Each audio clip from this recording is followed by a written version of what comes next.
बिस्मिल्लाहिर्रहमानिर्रहीम इय्याका नअब्दु व इय्याका नस्तईन। अस्सलाम वालेकुम टू ऑल। हम अपनी आज की डिस्कशन के अंदर वाटर के ऊपर डिस्कस करने लगे हैं और हम देखते हैं कि इस टॉपिक के अंदर हमारे पास क्या क्या चीज़ें हैं समझने के लिए। अच्छा भाई, पहले हम थोड़ी सी डिस्कस कर लेते हैं वाटर के जनरल कैरेक्टर्स के ऊपर, इसकी केमिस्ट्री के ऊपर, देन फिर हम इंशाल्लाह इसकी प्रॉपर्टीज़ के ऊपर डिस्कस करते हैं। अच्छा भाई, पानी के बारे में कहा जाता है जो वाटर है वो लिविंग ऑर्गेनिज्म का सबसे ज़्यादा अबंडेंट कंपोनेंट है, यानी कि सबसे ज़्यादा पाया जाने वाला जो कंपोनेंट होता है वो वाटर ही होता है। अच्छा, जो पानी की अमाउंट होती है वो सेल टू सेल जो है वो वरी करती है। जिस तरह से मैंने आपको बोन सेल के अंदर वाटर का कंटेंट बताया था, ब्रेन सेल के अंदर वाटर का कंटेंट बताया था और जेली फिश के सेल के अंदर। अब आप लोगों ने मुझे कमेंट बॉक्स में बताना है कि मैंने कितना कितना कंटेंट जो है पानी का बताया था, ताकि मुझे पता चले कि आप लोगों को मेरी बात समझ आ रही है या नहीं। लेकिन हर सेल के अंदर 70 to 90% अप्रोक्सीमेटली इतना जो है वो वाटर होता है। अच्छा, ये कहता है जो पानी की केमिस्ट्री है वो बहुत ज़्यादा इजी है, वो बहुत ज़्यादा आसान है। तो लिखा हुआ है the chemistry of water is very simple. आपको पता है कि इसके अंदर दो मॉलिक्यूल्स जो हैं वो हाइड्रोजन के होते हैं, जो कि कोवेलेंटली लिंक्ड होते हैं ऑक्सीजन के एक मॉलिक्यूल के साथ। जिस तरह से आप लोगों ने इस इमेज के अंदर देखा कि ये एक हाइड्रोजन का मॉलिक्यूल है और ये एक हाइड्रोजन का मॉलिक्यूल है, यानी दो हो गए, और ये एक ऑक्सीजन का मॉलिक्यूल है। और ये जो बीच में बॉन्ड बना हुआ है, इस बॉन्ड को कोवेलेंट बॉन्ड कहा जाता है, जो कि म्यूचुअल शेयरिंग से बनता है। तो इस तरह से ये पानी की क्या कहलाती है, केमिस्ट्री कहलाती है।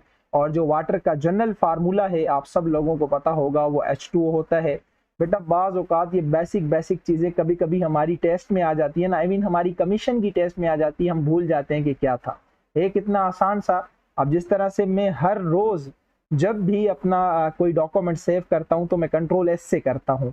अब रिसेंटली मैं एक टेस्ट दे के आया हूँ इसकी ग्रेजुएशन कैटेगरी की, तो उसमें कंप्यूटर का सवाल था कि आप कोई भी फाइल सेव करते हैं तो कैसे करते हैं। तो मैं वहाँ पे लिख के आया हूँ Shift+S से। हालांकि मैं डेली अभी भी लेक्चर बना रहा हूँ ना, तो जो भी चेंजिंग करनी होती है Ctrl+S से सेव करता हूँ, वहाँ पे मैं Shift+S करके आया हूँ। तो बाज़ औक़ात इन आसान सी चीज़ों के अंदर भी हमारा जो है वो काम नहीं करता। खैर, अच्छा, उसके अलावा अगर हम पानी की केमिस्ट्री की बात करें तो आपने याद रखना है द मोस्ट इंपॉर्टेंट थिंग, जिसकी वजह से हम पानी को इतनी ज़्यादा इंपॉर्टेंस देते हैं, कि वाटर जो है वो एक पोलर मॉलिक्यूल है। पोलर मॉलिक्यूल का मतलब होता है कि एक ऐसा मॉलिक्यूल जिसके पास नेगेटिव चार्ज भी हो, जिसके पास पॉजिटिव चार्ज भी हो। और पानी वही मॉलिक्यूल है जो कि नेगेटिव चार्ज भी रखता है, पॉजिटिव चार्ज भी रखता है। अब ऑक्सीजन के ऊपर जो है वो नेगेटिव चार्ज होती है और हाइड्रोजन के ऊपर जो है वो स्लाइटली पॉजिटिव चार्ज होती है। अच्छा देखें, इसका फायदा क्या होता है कि आपको पता है कि जो नेगेटिव और पॉजिटिव चार्जेस होती हैं ये एक दूसरे को अट्रैक्ट करती हैं। तो इसी वजह से पानी का जो एक मॉलिक्यूल है वो दूसरे मॉलिक्यूल को अट्रैक्ट कर सकता है और इस तरह से एक लंबी चेन बना के वो इजीली फ्लोट कर सकता है, वरना वो कभी भी इजीली फ्लोट नहीं कर पाता, लंबी चेन भी नहीं बना पाता। आप थोड़ी देर के लिए सोचो ना कि अगर पानी का मॉलिक्यूल पोलर नहीं होता तो ये कभी भी बॉन्ड नहीं बना पाता, कभी भी एक लंबी चेन, कभी भी ये फ्लोट नहीं कर पाता। देखो कितनी स्मूथली से पानी जो है वो फ्लोट कर रहा होता है, इसका यही रीजन होता है क्योंकि ये एक पोलर मॉलिक्यूल है। अब पॉजिटिव चार्ज की वजह से इसका एक पोल अलग बन जाता है, नेगेटिव चार्ज की वजह से इसका एक पोल अलग बन जाता है, यानी टोटल कितने पोल बन जाते हैं, दो पोल्स बन जाते हैं। इस वजह से इसको डायपोल भी कहा जाता है पानी को, ठीक है, तो परेशान होने की जरूरत नहीं है। अच्छा, ये पानी की जो पोलर नेचर है इसकी वजह से पानी का जो एक मॉलिक्यूल है वो दूसरे मॉलिक्यूल के साथ बड़ी आसानी के साथ लिंक कर सकता है हाइड्रोजन बॉन्डिंग के साथ।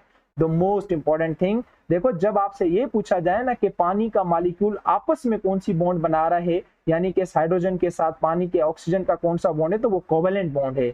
लेकिन अगर एक पूरा पानी का मॉलिक्यूल एक दूसरे पूरे पानी के मॉलिक्यूल के साथ जब बॉन्ड बनाता है तो कोवेलेंट बॉन्ड नहीं बनाता, तो कौन सा बॉन्ड बनाता है, हाइड्रोजन बॉन्ड बनाता है। ठीक है, ये बेटा बहुत इंपॉर्टेंट बात है जो आपने याद रखनी है। देखो अब ऑक्सीजन के ऊपर जो है वो नेगेटिव चार्ज है स्लाइटली, और हाइड्रोजन के ऊपर स्लाइटली पॉजिटिव चार्ज है, दोनों एक दूसरे को अट्रैक्ट भी कर रहे हैं फोर्स की वजह से, और इनके बीच में हाइड्रोजन बॉन्ड भी बन गया। अब अगर यहाँ पे भी नेगेटिव होती, यहाँ पे भी नेगेटिव, तो ये कभी भी एक दूसरे को अट्रैक्ट ना करते। तो ये जो पानी की पोलर वाली नेचर है ना, ये इसकी बहुत अच्छी नेचर है। उसके अलावा हम अभी जो है वो इंपॉर्टेंस पढ़ेंगे वाटर की, उसके अंदर कुछ पानी की इंपॉर्टेंट प्रॉपर्टीज हैं। आप देखना कि कितना मतलब कि पानी की वजह से हमारी बॉडी को फेवर मिलता है। अब मेरी केमिस्ट्री इतनी ज़्यादा अच्छी नहीं है कि मैं आपको इन सारी चीज़ों को एक्यूरेट बता सकूं, लेकिन फिर भी मैं कोशिश करूंगा कि मैं आपको जितना अच्छा करके समझा सकता हूं बायोलॉजी के हिसाब से, उतना मैं आपको अच्छा करके समझा दूंगा। बाकी जो डीप लेवल की डिटेल है वो आपका पूरा बायोकेमिस्ट्री, एक चैप्टर आता है केमिस्ट्री के अंदर फर्स्ट ईयर इंटर में, उसमें आप लोग भाई अपने केमिस्ट्री वाले टीचर से समझ लेना। अच्छा, इसकी जो पहली इंपॉर्टेंट प्रॉपर्टीज है कि ये बेस्ट सॉल्वेंट की तरह एक्ट करता है। दूसरी जो प्रॉपर्टी है, इसके अंदर हाइड्रोजन बॉन्डिंग होती है, मैं इसका बेनिफिट आपको बताता हूँ। तीसरी जो है वो है हाई स्पेसिफिक हीट कैपेसिटी। चौथी जो है वो है हाई हीट ऑफ वेपराइजेशन। पांचवा है आयोनाइजेशन या फिर जिसे हम एम्फोटेरिक मॉलिक्यूल्स भी कहते हैं। और जो छठा है वो है हाइड्रोफोबिक एक्सक्लूजन। बहुत सारी चीजें इन्होंने नई बुक के अंदर इंट्रोड्यूस करवाई हैं जो मैं आप लोगों के साथ शेयर करूंगा। सबसे जो पहली प्रॉपर्टी हमने पढ़ी वो क्या थी कि behave as a best solvent. अब ये बेस्ट सॉल्वेंट की तरह जो है काम करता है। सॉल्वेंट आप समझते हो ना कि जिसके अंदर सोल्यूट को डिसॉल्व करने की एबिलिटी हो उसे सॉल्वेंट कहा जाता है। और पानी की नेचर कौन सी है? पोलर है। तो पानी के अंदर बहुत सारे पोलर सब्सटेंस तो डिसॉल्व हो सकते हैं, लेकिन देखो कितनी अमेजिंग बात है कि पानी के अंदर नॉन पोलर सब्सटेंसेस भी डिसॉल्व हो सकते हैं, जिस तरह से कार्बन डाइऑक्साइड है। अब आपको पता है जो कार्बन डाइऑक्साइड है ये नॉन पोलर मॉलिक्यूल है, इन दोनों के ऊपर जो चार्जेस हैं वो एक जैसी होती हैं। तो अब ये भी पानी के अंदर एबिलिटी होती है कि वो नॉन पोलर मॉलिक्यूल को भी अपनी तरफ अट्रैक्ट करके अपने अंदर डिसॉल्व कर लेता है। जिस तरह से अगर हम पानी जो एक्वेटिक प्लांट्स होते हैं वो डिसॉल्व फॉर्म में कार्बन डाइऑक्साइड जो है वो लेते हैं। तो यहाँ पे लिखा हुआ है कि water can also dissolve some non polar molecules. कुछ ऐसे नॉन पोलर मॉलिक्यूल्स हैं जिनको पानी क्या कर लेता है? डिसॉल्व कर लेता है। और एक और बात मैं आपको बताऊं कि जितने भी हमारी बॉडी के अंदर केमिकल रिएक्शंस होते हैं वो सारे के सारे एक्वस सॉल्यूशन में होते हैं, वाटर वाली सॉल्यूशन के अंदर होते हैं। तो पानी की अगर ये एबिलिटी ना होती कि वो सॉल्वेंट की तरह काम ना करता, तो आप खुद थोड़ी देर के लिए सोचो कि किस तरह से हमारी बॉडी अपना सर्वाइव कर पाती। तो पानी की ये जो एबिलिटी है कि ये सॉल्वेंट की तरह एक्ट करता है, चीजों को डिसॉल्व कर लेता है, ये लाइफ के लिए बहुत ज्यादा बेटा इंपॉर्टेंट है। ठीक है, इसी तरह से ब्लड के अंदर कार्बन डाइऑक्साइड डिसॉल्व होती है, इसी तरह से ब्लड के अंदर साल्ट वगैरह डिसॉल्व होते हैं, ये सारी चीजें उसके अंदर डिसॉल्व होती हैं। और ब्लड आपको पता है कि पूरी बॉडी के अंदर ट्रैवल करता है, उसके अंदर 70-90% जो है वाटर मौजूद होता है। तो ये अच्छी बात है कि पानी जो है सॉल्वेंट की तरह काम करता है, वरना तो कभी भी हमारी लाइफ सर्वाइव नहीं कर पाती। दूसरा जो है वो जो प्रॉपर्टी है वो है हाइड्रोजन बॉन्डिंग की। अब आपको पता है कि बॉन्ड का मतलब होता है किस्म की फोर्स। ठीक है, ये कहता है कि it is a force. Hydrogen bonding जो है किस्म की फोर्स है जो कि पानी के दो मॉलिक्यूल्स को आपस में क्या करके रखती है? होल्ड करके रखती है। देखें, अगर पानी के मॉलिक्यूल के बीच में हाइड्रोजन बॉन्डिंग ना होती, गौर से सुनना, कि पानी के मॉलिक्यूल के अगर अंदर हाइड्रोजन बॉन्डिंग ना होती तो पानी के मॉलिक्यूल्स आपस में मिल नहीं पाते, चेन नहीं बना पाते, इजीली फ्लोट नहीं कर पाते। आपकी ब्लड वेसल्स के अंदर जो ब्लड होता है उसके अंदर 90% वाटर होता है। कितना स्मूथली ब्लड वेसल्स के अंदर फ्लो करता है। प्लांट के अंदर जो जाइलम के टिश्यू होते हैं उसके अंदर जो पानी फ्लो करता है कितना स्मूथली करता है, ऊपर से नीचे, नीचे से ऊपर, just because of this bonding. इस हाइड्रोजन बॉन्डिंग की वजह से, इस चेन बनने वाले प्रोसेस की वजह से। और ये फोर्स किसकी वजह से है? क्योंकि पानी एक पोलर मॉलिक्यूल है, पॉजिटिव चार्ज भी रखता है, नेगेटिव चार्ज भी रखता है। अच्छा, अब इस हाइड्रोजन बॉन्डिंग की वजह से पानी के अंदर दो किस्मों की फोर्सेस आती हैं। ठीक है, इस हाइड्रोजन बॉन्डिंग की वजह से पानी के अंदर कितने किस्मों की फोर्सेस आती हैं? दो किस्मों की। एक को हम कहते हैं कोहेसिव फोर्स और दूसरी को हम कहते हैं एडहेसिव फोर्स। ठीक है, ये आपने जो है इंपॉर्टेंट बात याद रखनी है। मैं बताता हूं कि कोहेसिव फोर्स किसे कहा जाता है और एडहेसिव फोर्स किसे कहा जाता है, अगले ही हमारा टॉपिक है ये रहा। अच्छा भाई, कोहेसिव फोर्स वो फोर्स होती है जो कि सिमिलर मॉलिक्यूल्स के बीच में लगती है। यानी ये एक पानी का मॉलिक्यूल है, ये दूसरा पानी का मॉलिक्यूल है, इन दोनों के बीच में जो फोर्स लग रही है, this is called as cohesive force. और मैंने आपको क्या बताया? Due to this force water molecules form a long chain. पानी का मॉलिक्यूल एक लंबी चेन बनाता है और पानी के और बॉडी के अंदर या जाइलम के अंदर या ब्लड के अंदर फ्रीली फ्लोट कर पाता है। हर जगह बॉडी से बाहर भी जहां भी पानी आप देखते हैं फ्रीली फ्लोट करता है, just because of this cohesive force. और ये कोहेसिव फोर्स किसकी वजह से बन रही है? हाइड्रोजन बॉन्ड की वजह से बन रही है। ये लिखा हुआ है कि cohesive force is due to hydrogen bonding, तो ये बहुत अच्छी बात है।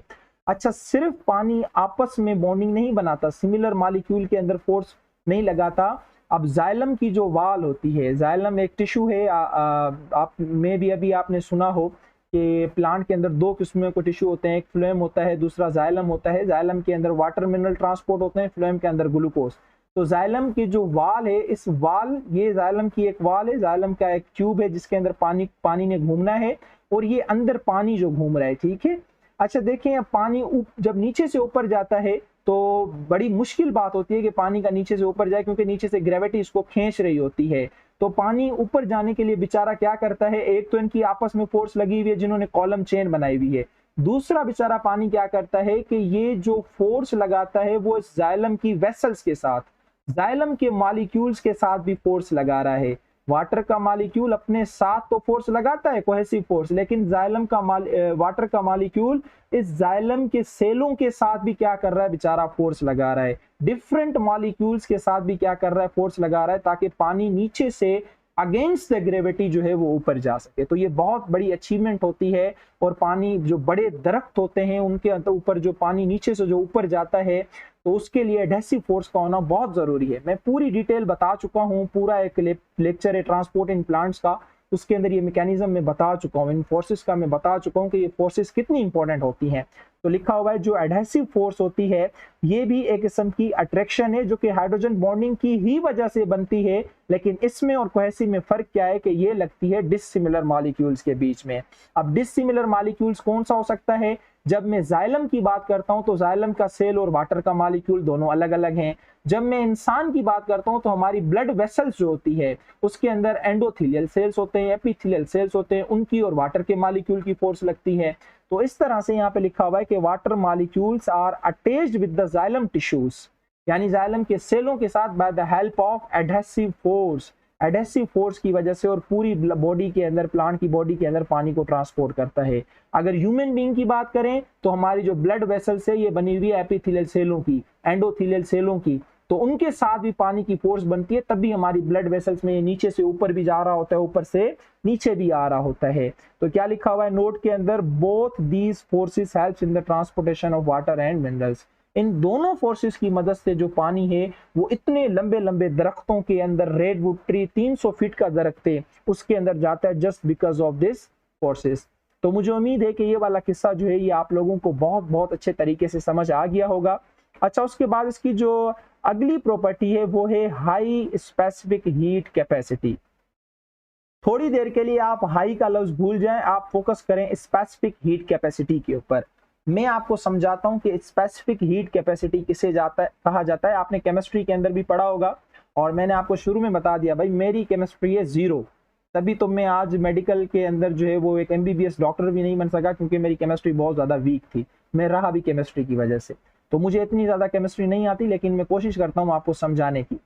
देखो बेटा, स्पेसिफिक हीट कैपेसिटी किसे कहा जाता है। सपोज करो कि आपके पास 15 ग्राम पानी है, ठीक है, 15 ग्राम जो है आपके पास क्या है, पानी है, और इस 15 ग्राम का जो टेम्परेचर है वो कितना है, वो है 10 सेंटीग्रेड, ठीक। 15 ग्राम आपके पास बेटा पानी है और उसका टेम्परेचर है 10 सेंटीग्रेड। अब आप चाहते हैं कि इसी 15 ग्राम पानी का टेम्परेचर 10 सेंटीग्रेड से 11 सेंटीग्रेड हो जाए, ठीक है, 11 सेंटीग्रेड हो जाए। तो खुद ब खुद तो नहीं होगा, आपको थोड़ी सी क्या देनी पड़ेगी, हीट देनी पड़ेगी।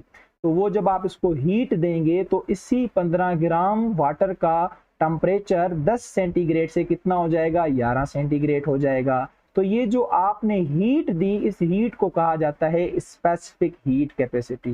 भाई इससे आसान में क्या दुनिया का कोई टीचर आपको नहीं समझा सकता।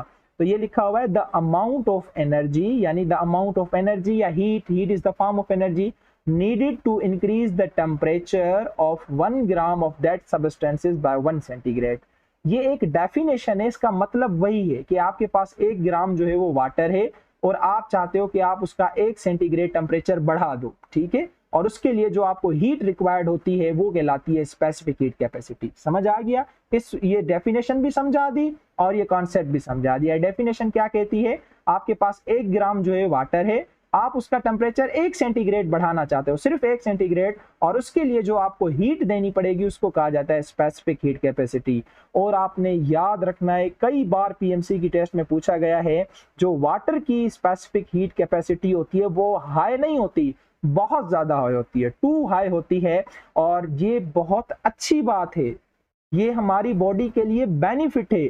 आप थोड़ी देर के लिए सोचें कि अगर अगर हमारी बॉडी का टेम्परेचर थोड़ी सी हीट के ऊपर, हम थोड़ी सी हीट देते और हमारी बॉडी का टेम्परेचर बढ़ जाता, थोड़ी सी मामूली सी हीट के ऊपर, तो हमारी बॉडी तो सारी की सारी वार्म अप हो जाती, सारी का सारा बॉडी का टेम्परेचर बढ़ जाता और ना एंजाइम्स काम करते, ना प्रोटीन, ना हार्मोन्स, कुछ भी काम नहीं करते और बॉडी की डेथ हो जाती। हमारी बॉडी तो 45 सेंटीग्रेड तक का टेम्परेचर बर्दाश्त नहीं कर सकती, हीट शॉक हो जाता है हमें।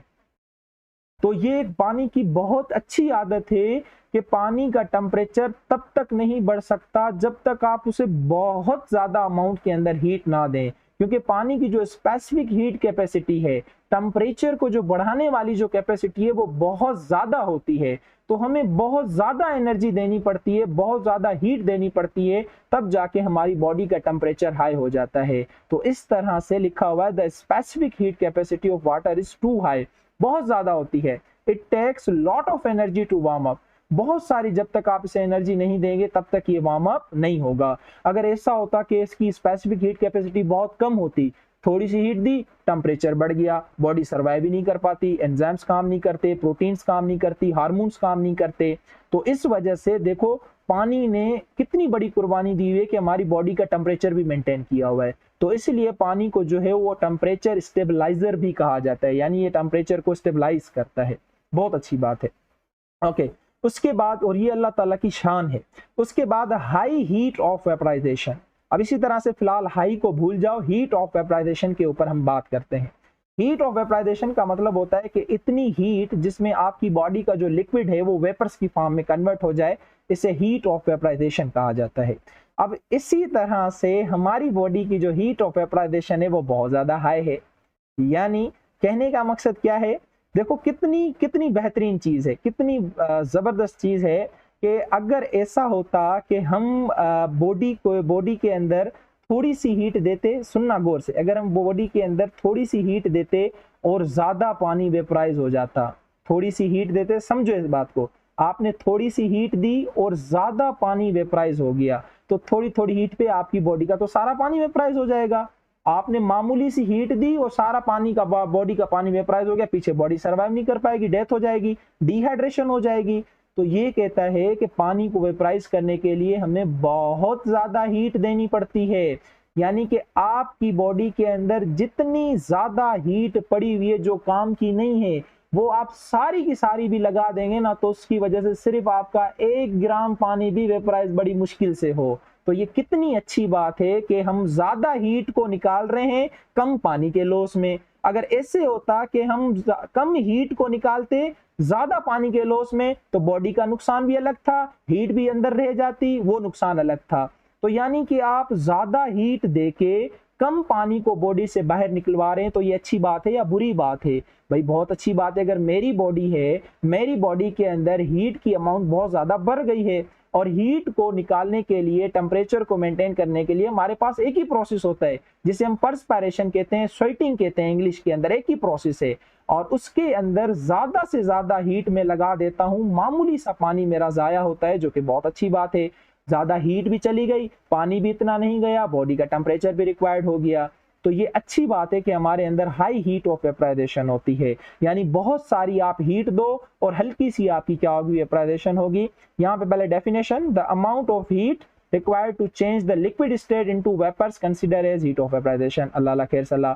Water has high heat of vaporisation, पानी की जो हीट ऑफ वेपराइजेशन होती है वो बहुत ज्यादा होती है। 1 ग्राम पानी का 1 ग्राम निकालने के लिए आपको 574 कैलोरीज देनी पड़ती हैं। Do you know that 1 calorie is equal to 4.8 joule और 4.6 जूल। एक जो कैलोरी है ना वो आपकी बराबर होती है 4.6 जूल की। अब यहाँ पे कितने कैलोरी की बात हो रही है, 4.574 जो है कैलोरी की बात हो रही है। आप इसे मल्टीप्लाई करें 4.6 से, तो आप अंदाजा लगाएं कि आपकी कितनी हीट जो है वो बाहर निकल सकती है। सिर्फ पानी का लॉस कितना होगा, 1 ग्राम। तो देखो ये अल्लाह ताला की बेटा शान है। और इसी तरह से आपकी बॉडी के अंदर का जो पानी है वो कभी भी जो है वो फ्रीज नहीं होता। जिस तरह से आपको पानी को फ्रीज करने के लिए टेम्परेचर बहुत ज्यादा कम करना पड़ता है। जिस तरह से आप डीप फ्रीजर फ्रिज रखते हो ना, कितना टेम्परेचर रखते हो, 3 रखते हो, 4 रखते हो, आपकी बॉडी का अंडरस्टूड बात है इतना टेम्परेचर तब होगा जब आप सारी हीट निकाल दो, और हम सारी हीट थोड़ी ना निकाल सकते हैं, हम अपना टेम्परेचर 4 थोड़ी ना कर सकते हैं बॉडी का, इसलिए हमारी बॉडी के जो सेल के कंटेंट है वो कभी भी फ्रीज नहीं होते।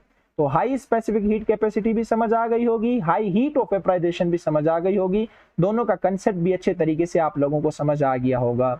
अच्छा, नेक्स्ट जो प्रॉपर्टी है वो है ionisation of water molecules. Ionisation का मतलब क्या होता है, कोई भी मॉलिक्यूल्स जब टूटे तो आपको आयंस बना के दे, से आयोनाइजेशन कहा जाता है। तो जब पानी का मॉलिक्यूल टूटता है तो वो भी आयोनाइज्ड हो जाता है, यानी आपको एक हाइड्रोजन आयन देता है, दूसरा आपको OH आयन देता है, तो इसको भी हम कहेंगे आयोनाइजेशन। और पानी एक एम्फोटेरिक मॉलिक्यूल है। एम्फोटेरिक मॉलिक्यूल से क्या मुराद होता है कि ऐसा मॉलिक्यूल जो कि एसिड की तरह भी रिएक्ट कर सके और बेस की तरह भी रिएक्ट कर सके, ऐसे मॉलिक्यूल को एम्फोटेरिक मॉलिक्यूल्स कहा जाता है। जिस तरह से वो मॉलिक्यूल्स जो कि हाइड्रोजन आयंस दें उनको एसिड कहा जाता है। जिस तरह से HCl है, जब ये टूटता है तो आपको हाइड्रोजन देता है ना, तो हम क्या कहते हैं, HCl क्या है, एक एसिड है, हाइड्रोक्लोरिक एसिड है। तो जब ये टूटता है तो आपको H दे रहा है ना, तो इसलिए हम इसे एसिड कह रहे हैं। इसी तरह से वो मॉलिक्यूल जो कि आपको OH दें, इसे बेस कहा जाता है। जिस तरह से सोडियम हाइड्रोक्साइड, ये एक बेसिक बेस वाला मॉलिक्यूल कहलाता है, क्योंकि जब सोडियम हाइड्रोक्साइड टूटता है तो ये आपको क्या देता है, OH देता है। तो देखो, पानी भी आपको OH दे रहा है और H भी दे रहा है, तो हर वो मॉलिक्यूल जो आपको H भी दे और OH भी दे तो वो एम्फोटेरिक मॉलिक्यूल कहलाता है। अब एसिड की, बेस की प्रॉपर्टीज डिटेल, ये वो आयंस, फलाटीन, इलेक्ट्रोनेगेटिविटी, मुझे कुछ भी नहीं पता, ये आप सारी अब जाके केमिस्ट्री में पढ़ना। मैं जस्ट आप लोगों को एक छोटा छोटा सा आइडिया देता जा रहा हूँ, जितना मुझे आता है, जितना मैं एक्सपर्ट हूँ केमिस्ट्री के अंदर। तो पानी भी जो है वो एक एम्फोटेरिक मॉलिक्यूल है, क्योंकि वो हाइड्रोजन भी दे सकता है और OH भी दे सकता है। और दे सकता है क्या, नीचे उसने दिए हुए हाइड्रोजन दिया हुआ और ये OH दिया हुआ, ठीक है बाबा। अच्छा, आपको पता है कि जब ये हाइड्रोजन देता है, जब ये OH देता है, तो इनकी वजह से pH भी मेंटेन होती है। हमारी pH जब एसिड करनी होती है तो H दे देता है, जब बेस करनी होती है तो OH दे देता है। यानी कि द मोस्ट इंपॉर्टेंट थिंग कि पानी जो है वो pH को भी मेंटेन कर रहा है, और जो सिस्टम pH को मेंटेन करता है उसे बफर सिस्टम कहा जाता है। तो water also act as buffer system. तो पानी बफर सिस्टम की भी तरह काम करता है, क्योंकि ये pH को चेंज होने कभी भी नहीं देता। अब ये pH क्या है, इसका फार्मूला क्या है, पहले तो मैंने अपने पुराने लेक्चर के अंदर जो है ये नोट करवाया हुआ था, लेकिन अब मैंने हटा दिया, क्योंकि मुझे पता चला कि केमिस्ट्री के अंदर एक pH का पूरा टॉपिक है, तो मैंने कहा चलो आप लोग वहीं से पढ़ लेना अच्छे तरीके से। लास्ट जो इसकी प्रॉपर्टी है वो है हाइड्रोफोबिक एक्सक्लूजन, जो कि बच्चों के लिए एक पहाड़ है। पूरा मिनटों के अंदर हम इसको समझेंगे, बहुत आसान सा ये टॉपिक है।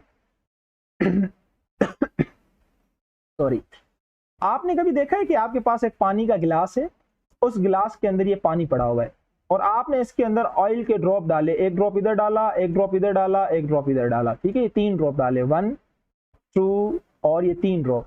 कुछ देर के बाद आप देखेंगे तीनों ड्रॉप आपस में ज्वाइन हो जाते हैं, एक ही जगह पे तीनों ड्रॉप मिल जाएंगे, और इनका जो सरफेस एरिया है, देखो अगर मैं आपसे कहूं कि एक हमारे पास ये मॉलिक्यूल है, दूसरा ये मॉलिक्यूल है और तीसरा ये मॉलिक्यूल है, टोटल 3 मॉलिक्यूल में ले रहा हूं समझाने के लिए।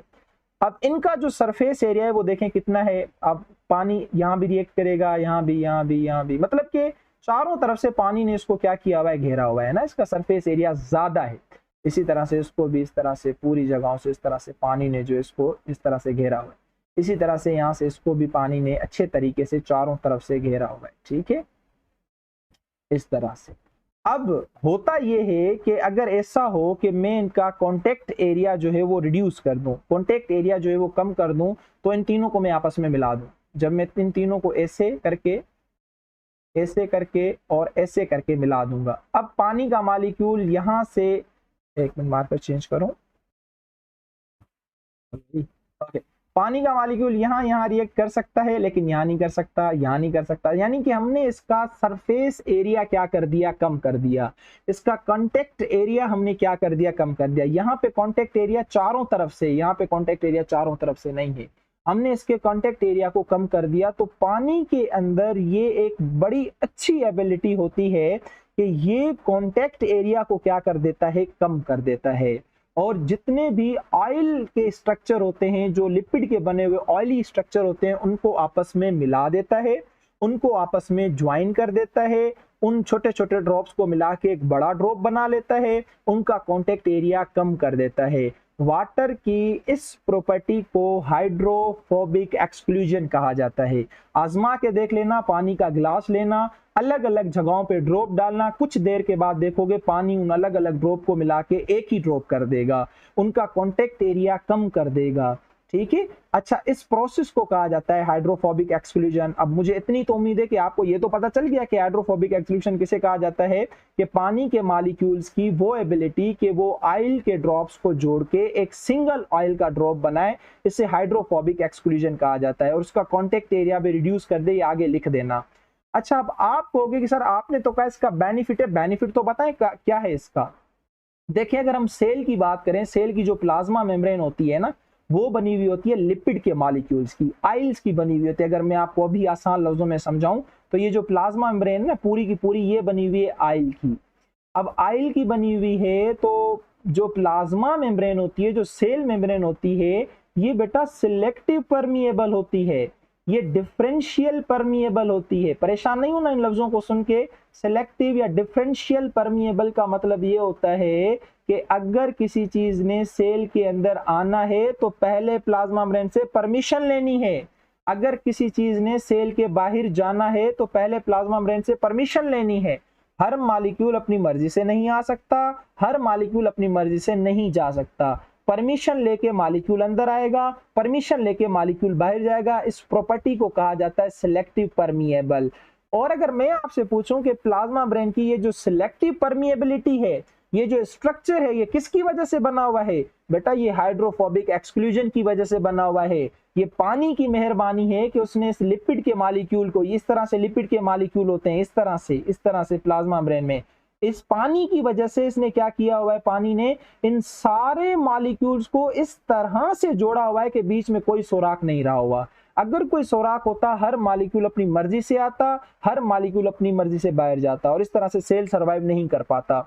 तो पानी की मेहरबानी है कि इसने इन आइल्स के ड्रॉप्स को, इन लिपिड के मॉलिक्यूल को आपस में जोड़ा हुआ है, जोड़ के इनके जो बीच के सुराख हैं, उन सुराखों को बंद किया हुआ है, एक पूरी दीवार बनाई हुई है, एक पूरा पर्दा बनाया हुआ है, जिसमें वो खास चीजों को आने की इजाजत देती है, खास चीजों को बाहर जाने की इजाजत देती है। तो ये मेहरबानी किसकी है, पानी की मेहरबानी है। अगर वाटर नहीं होता तो ये कभी भी लिपिड के मॉलिक्यूल खींच के इस तरह से टाइट किस्म का पर्दा ना बनाते, ये सिलेक्टिव परमिएबिलिटी वाली प्लाज्मा मेम्ब्रेन की परमिएबिलिटी ना होती, प्लाज्मा मेम्ब्रेन का इतना मेंटेन स्ट्रक्चर ना होता। तो ये पानी का हम पे बहुत बड़ा एहसान है जिसने हमारी प्लाज्मा मेम्ब्रेन को क्या किया हुआ है, maintain this property, maintain the structure of plasma membrane. और इसी की वजह से हमारी प्लाज्मा मेम्ब्रेन का स्ट्रक्चर जो है वो क्या है, बिल्कुल मेंटेन है। प्लाज्मा मेम्ब्रेन के ऊपर हम chapter number 3 cell structure and function के ऊपर डिस्कस करेंगे, तो परेशान होने की बिल्कुल भी जरूरत नहीं है भाई। मेरे अंदर इतना ही स्टेमिना था आपको ये समझाने का, केमिस्ट्री वाला टॉपिक था आपका, जो मैंने पूरी कोशिश की कि जितना बेहतरीन मैं आपको समझा सकूं। अब आप लोगों ने कमेंट बॉक्स में आके मुझे बताना है कि मेरी जो केमिस्ट्री है वो अच्छी है या बुरी है। अल्लाह हाफिज़, अपना बहुत सारा ख्याल रखिएगा।